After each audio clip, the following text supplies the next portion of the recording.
Assalamualaikum warahmatullahi wabarakatuh. Alhamdulillah wassalatu wassalamu ala Rasulillah wala haula wala quwata illa billahi amma ba'da. Insyaallah hari ini kita akan membahas tentang manajemen organisasi dakwah dan GJDJ.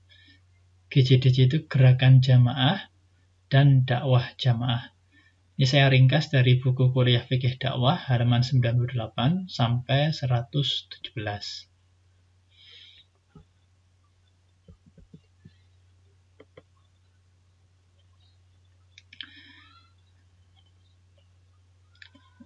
Terkait dengan manajemen organisasi dakwah itu ada dua hal yang harus kita perhatikan. Pertama, unsur-unsur dakwah. Yang kedua adalah prinsip-prinsip dakwah. Unsur-unsur dakwah itu ada 5. Dai itu adalah orang yang berdakwah. Kemudian sarana atau materinya, mungkin dalam bahasa Arab bisa kita sebut sebagai wasilah, sarana itu. Atau materi dakwah itu juga masuk dalam kategori sarana itu. Seandainya seperti itu, maka madatud dakwah itu juga termasuk. Karena bahasa Inggrisnya itu material itu ya. Jadi ada 2, ada wasilah dan ada madah. Wasilah itu ya sarana itu sendiri sebetulnya. Kalau madah itu materi. Seandainya itu dimasukkan dalam kategori material. Tapi saya tidak tahu disebutkan dalam buku seperti itu atau tidak. Yang ketiga adalah metode, method, kemudian atau dalam bahasa Arab tariqah, kemudian dana, bahasa Arabnya fulus, ya kita tahu semua itu. Artinya ya secara pragmatis memang itu dibutuhkan untuk segala hal. Kemudian yang kelima adalah objek dakwah atau mat'um. Lalu yang kedua, prinsip-prinsip dakwah. Ini adalah sebenarnya prinsip manajemen organisasi dakwah. Itu ada 5 seperti prinsip manajemen. Jadi organisir harus mengorganisasi pelakunya dulu, ketuanya siapa, sekretaris siapa, bendara siapa, yang akan mensurvei siapa, yang akan mengkonsep siapa, yang akan menuliskan siapa, dan lain sebagainya. Mengevaluasinya juga siapa, mengkontrol siapa, semuanya direncanakan. Semua ditentukan orang-orangnya yang akan menduduki, yang akan mengambil job deskripsi tersebut. Kemudian baru melakukan perencanaan. Orang-orangnya jelas, kemudian direncanakan. Apa yang akan kita lakukan, kemudian tujuannya apa, bagaimana prosesnya, membutuhkan waktu berapa lama, bagaimana fundraising-nya, mencari dananya, dan lain sebagainya, semuanya dirancang, direncanakan. Baru kemudian dilaksanakan. Nah, selama proses tersebut, ada kemudian controlling. Harus dikontrol seperti sebuah bisnis. Jadi, sudah terlaksana belum? Sesuai dengan waktunya tidak? Seandainya terlaksana, berapa persen keberhasilannya? Berapa persen kegagalannya? Seandainya gagal, penyebabnya apa? Itu ada controlling. Kemudian setelah itu terakhir evaluasi dakwah. Nah, dengan 5 prinsip tersebut, insya Allah organisasi dakwah kita itu akan menjadi organisasi yang baik. Memang ini kalau kita tidak berorganisasi ya, kita tidak akan melaksanakan itu atau mungkin jauh atau jarang mengetahui hal tersebut. Saya ini juga bukan di majelis tabligh, jadi saya hanya dai kampung saja. Artinya di kampung saya ya kadang jadi imam, kadang mengisi pengajian, kadang mengisi khutbah Jumat. Ya memang kadang juga di luar juga. Tetapi aktif dalam sebuah organisasi dakwah, kemudian aktif untuk merancang dakwah, itu saya tidak seperti itu. Belum lah. Saya punya keinginan-keinginan untuk berdakwah, tetapi pengorganisasiannya belum terbentuk. Nah, maka Anda juga mahasiswa, seandainya Anda tidak memiliki organisasi dakwah, ya tampaknya ya jauh dari hal ini. Tetapi ini untuk pengetahuan kita terlebih dahulu. Siapa tahu nanti kemudian Anda diberi kesempatan oleh Allah untuk masuk dalam sebuah organisasi dakwah. Gitu. Nah, ingat tujuan final dakwah itu adalah baik dunia dan akhirat. Ini perlu dipegang. Jadi, wa minan nasi may yaqulu rabbana atina fid dunya hasanah wa wa fil akhirati hasanah wa qina adzabannar. Itu Al-Baqarah ayat 201. Diingat-ingat, dakwah itu supaya dunia umat Islam ini menjadi baik, akhiratnya juga baik. Tidak hanya baik dunia saja, tidak hanya baik akhirat saja. Jadi dua-duanya kemudian bisa kita peroleh.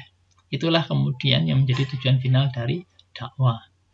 Nah, dasar manajemen organisasi dakwah itu paling tidak ini yang saya temukan itu ada 3 ayat.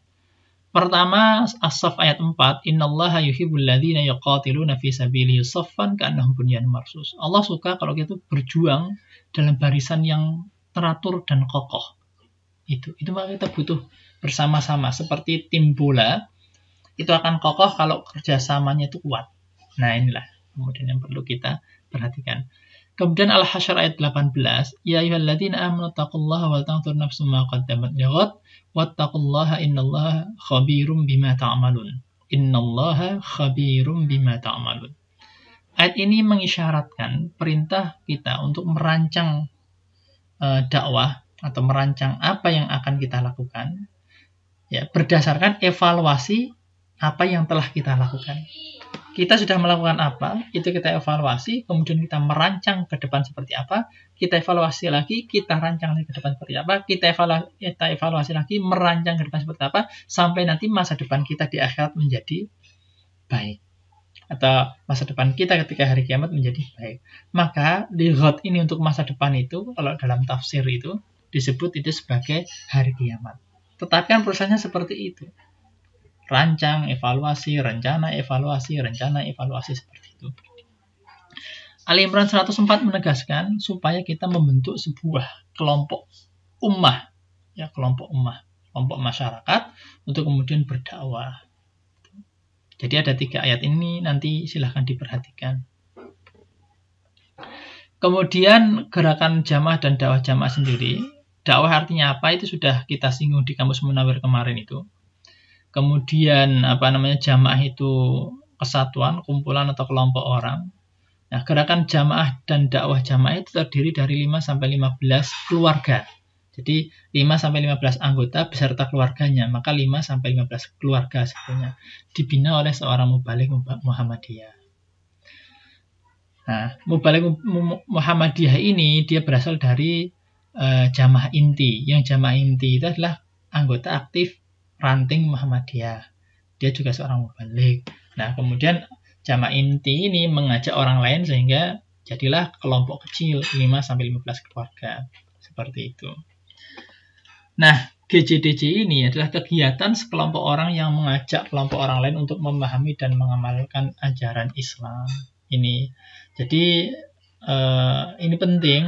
Cuma memang sampai saat ini saya tidak tahu sudah seberapa jauh keberhasilannya, berapa persen. Itu mungkin perlu diukur juga di Muhammadiyah sendiri. Karena kita tahu kalau Muhammadiyah itu ya yang banyak bergerak itu ya amal usaha memang. Ini dalam buku tersebut juga disebutkan. Jadi kelompok kecil ini itu menyatukan diri untuk menyelesaikan berbagai permasalahan hidup para anggota. Tidak hanya belajar saja, tapi ada masalah apa, yuk kita selesaikan bersama-sama. Jadi jamaah ini menjadi miniatur masyarakat Islam yang sebenar-benarnya. Itu aja. Karena cita-cita Muhammadiyah itu kan gerakan Islam, dakwah amar ma'ruf nahi munkar untuk mewujudkan masyarakat Islam yang sebenar-benarnya bersumber dari Al-Quran dan Sunnah, gitu ya. Jadi masyarakat yang baik tapi sumbernya Al-Quran dan Sunnah. Kalau di Barat itu masyarakat baik tapi sumbernya akal mereka sendiri. Nah, kita masyarakat yang baik, Islam sebenar-benarnya bersumber dari Al-Quran dan Sunnah. Saya jadi ingat ini dengan buku tulisan KR Hajid, Kiai Raden Haji Hajid, yang mengatakan bahwa Muhammadiyah itu sosialisme Islam, al-ishtirakiyah al-islamiyah. Nah, ini salah satu penegasnya. Ada GJDJ, Gerakan Jamaah dan Dakwah Jamaah, bersama-sama berkumpul. Nanti kalau ada masalah kita saling simpati, empati, kita selesaikan bersama. Gitu. Itu bukti sosialisme Islamnya itu di situ. Atau KRHJ juga menyebutkan Muhammadiyah itu ya seperti madhabnya Abu Dzar Al-Ghifari, seorang tokoh yang sangat sederhana, Ya, miskin tapi dia ya, tapi jiwa sosialnya tinggi, seperti itu. Kemudian tujuan GJDJ ini disebutkan untuk meningkatkan mutu anggota Muhammadiyah sehingga memiliki kemampuan melakukan dakwah dalam kelompok sosialnya. Itu. Tujuan khusus bisa dibaca ada 4. Meningkatkan pengetahuan dan pemahaman Islam serta mengamalkan pengetahuan tersebut dalam kehidupan sehari-hari. Meningkatkan pengetahuan dan pemahaman permasalahan hidup secara benar dan kemampuan teknis untuk mengatasinya sendiri dan secara jamaah. Kemudian jiwa kebersamaan atau ukhuwah.